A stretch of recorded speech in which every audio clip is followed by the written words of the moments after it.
Terry reveals a shakeup with the DGBT commentary booth, and it doesn't stop with him. Some player movement and not much more at all. This week in disc golf. Merry Christmas and happy holiday season to each and every one of you tuning in. There's something about the opening of baskets and plastics globally that ties every disc golfer even further than just the love of tossing some frizz. It certainly has this Grinch's heart growing 3 times larger. Now I'm hoping you guys were all able to land more than just an Innova starter set this holiday season. And for the ones that aren't too familiar with the channel, I'm your host, Swiss Cheese, the one with all the holes in his game. And most importantly, just one half of the disc golf world. Who are we, you ask? Well, we're the 2 cotton-headed ninny muggins that's shaking up the game and its coverage. Some will say for the better, others not so much so. But comments like those and the holiday season won't stop us from providing the hardest hitting disc golf content that's out there.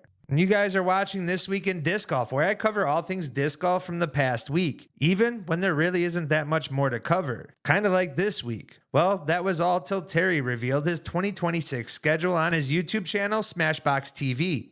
By and large, this upcoming season, I will be in the booth a lot less.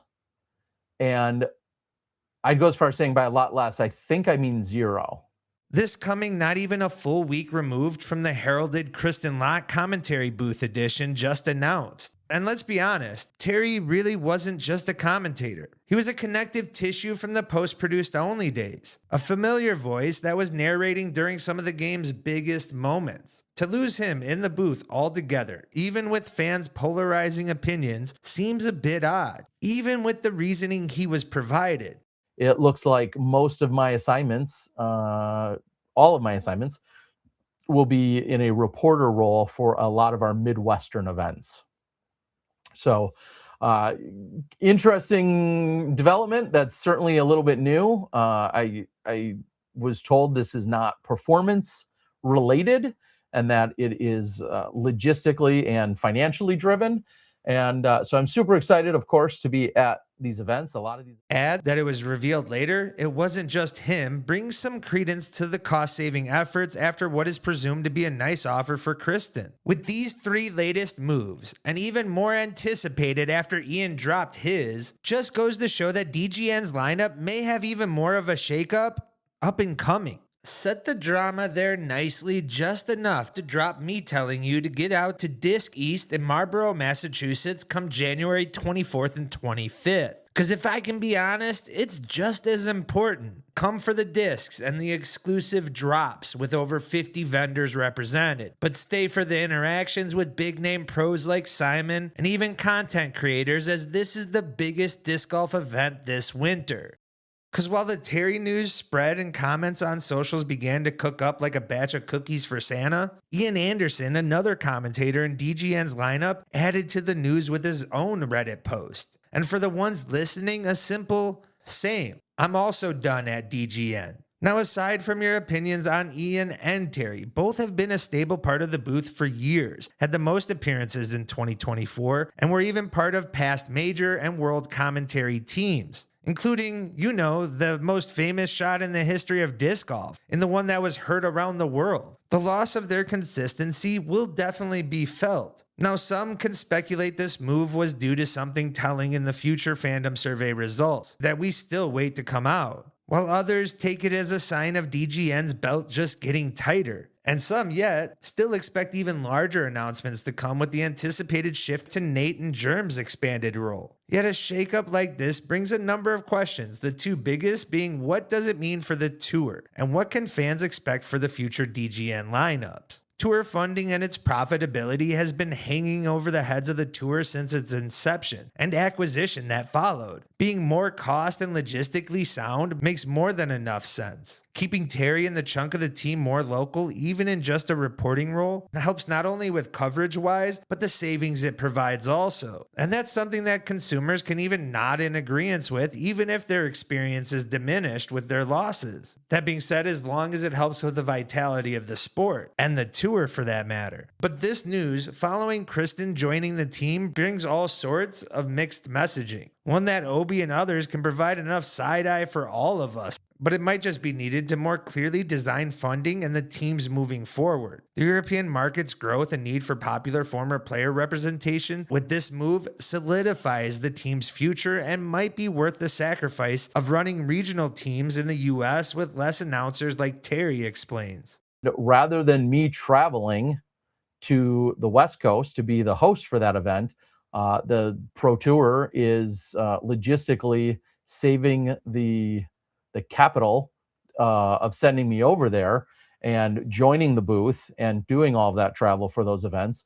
And I think you're going to see them leaning into Nate Perkins as, filling that role more often. Which does paint a pretty picture of where we're going towards the future, as Brian Earhart and Nate Perkins have been full-time staff for the tour and have been developing over the years, taking on many roles for the company, from pressers, on-the-field reporting, pre- and post-interviews, side channel projects, or just the booth. With a growing podcast, leaning in on these two seems like a plan that the DGN have been developing for a while now. Both had similar or better scores in the 2024 fandom survey than both Ian and Terry. This is all made much more interesting when adding the proximity some of the sport's largest and biggest names when it comes to the commentary booth. Nate Sexton being somewhat in close proximity to Bend, Oregon, and you got Jeremy Colling, whose family is expanding also, and his backyard is in Charlotte, right where Brian Earhart and the other studio is, as this could be possibly paving the way for more appearances of the most recognized commentators in the business. One that might be able to pull some of those post-only viewers over to live. A shift like these with those names and a few other core personalities with a sprinkle of regional on-the-course reporting would be a nice production shift in my eyes at least, and might be more consumable of a product than others. But that also paints a far prettier financial situation than the tour may currently find themselves in, as these moves could be just financial ones also, similar to what we've seen come out of the tour recently with narrowed and smaller camera crews, among other cuts. So it's just a bit too early to tell if this is more of the tour making moves for the next stage of growth, or a warning sign of possible worse news to come. Or who knows, maybe it's just simple behind the scenes politics that we may never get the details behind. That's something that we're far too familiar with when it comes to some of our interactions with the tour. Now, I really don't have much more remaining, so let's hear your guys' thoughts in the comments below. Is this a good move for the DGN, or possibly a bad one? In some other player news, up-and-coming talent Jaden Rye announced his departure from both Meridian and Hooligan Discs, in what undoubtedly feels like the marking of a signing to a major brand. Rye has a solid and budding social media presence with enough talent that pops off the leaderboard also. Took a top 10 at a major this past year over in Europe, and could fit well in a number of lineups. And here's my official warning that goes out to everybody. If you want to stay in the dark till after the new year, here's your warning now. Just fast forward beyond the part where I reveal what our sources are telling us. Or just stay to let me tell you it's DGA, as this fit makes more than enough sense. Rye fits right into the team's normal dynamic of young talents, and with a disc lineup that includes Discraft molds, Rye should be able to take more than advantage of this upcoming year. And in an actual team announcement, Innova stepping out of the box in the best way possible by releasing their signing of Sofia Danica before the traditional January 1st release. In fact, it's Innova's second announcement of this offseason, following Nate Sexton. Sophia's play, especially late in the season, made her a must-sign, along with a number of other FPO talent that is on that list. Innova might just be dipping their toes here, but if we can get another manufacturer to be a major player into the offseason marketing wars, one that could possibly help the sport grow even further, I'm in full support of.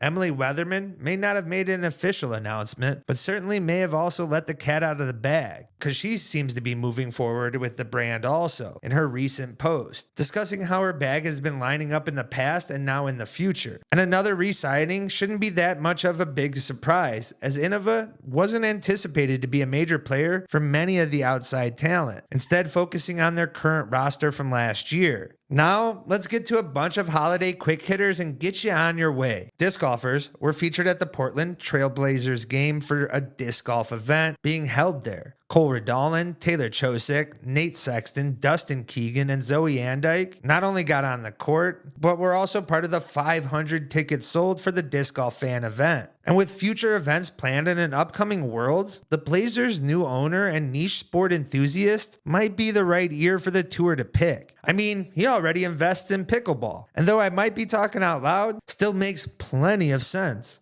Evelina Salonen got into the Christmas spirit, leaving some disc out on the course, while Stacy Kiefer did it in her own way with some latte art, while Evan Smith and family made a big announcement with a little one anticipated on the way, as the disc golf family continues to grow. And I want to congratulate both on the great news. Adam Hammis was out on the ice for his Christmas, and the Manda Hanus and family got into some pickleball action. But Sully might have done it better. Eric Oakley spent his in the hospital with a dislocated toe, while Ricky is still in South America. And you know what? I just can't wait for our sport to really blow up once Ricky Wysocki is featured on 90 Day Fiancé. Drew Gibson went duck hunting, Austin blew up the chains, AB went out running, while Vinny's spending his offseason carving up some rocks when Luke's out there digging for him. Hey guys, that wraps up a short This Week in Disc Golf. Shout out to those of you on the Patreon and all of you who have stayed this long for me to thank. And like always, if you guys have enjoyed and not subscribed, make sure to do so. Helps out the channel more than you can think. And if you haven't already, hit that like button, comment, and share.